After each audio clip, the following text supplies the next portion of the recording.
السلام علیکم۔ اکثر لوگ تھوڑا سا کنفیوز ہوتے ہیں کہ اگر تقدیر میں ہمارا سب کچھ پہلے سے لکھا ہوا ہے، مثلا کہ میں نے یہ گناہ کرنے، یہ خدا نخواستہ یہ اس سٹیج پہ آ کے میں نے کسی کا حق مارنا ہے، نماز نہیں پڑھنی ہے، یعنی یہاں پہ یہ روزہ نہیں رکھنا ہے اس عمر میں، یہ سب کچھ پہلے سے لکھا ہوا ہے، تو پھر ہمیں سزا کیوں مل رہی ہے؟ یہ تو پہلے سے لکھا ہوا ہے اور ہم یہ کر رہے ہیں اس کے مطابق۔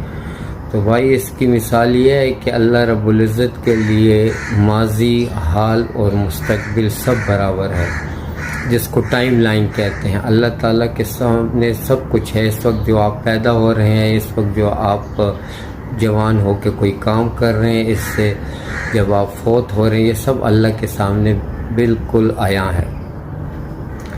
اور آپ نے تو یہ سنا ہوگا، حدیثوں میں بھی ہے اور قرآن میں بھی ہے کہ قیامت تک جو پودے کا ایک پتا ہے وہ گرتا ہے یا ہلتا ہے، وہ بھی پہلے سے لوح محفوظ میں لکھا ہوا ہے۔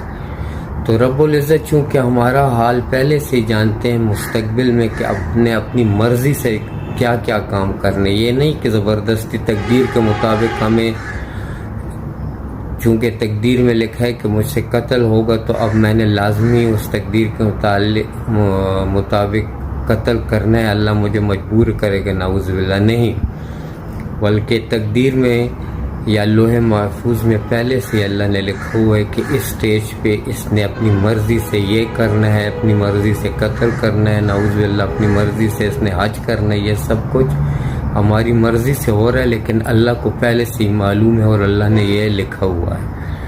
تو کنفیوز ہونے کی ضرورت نہیں ہے، آپ کو کوئی زبردستی نہیں کر رہا، بلکہ ہمیں فری ول دیا گیا ہے، اپنی مرضی دی گئی ہے۔ جزاک اللہ۔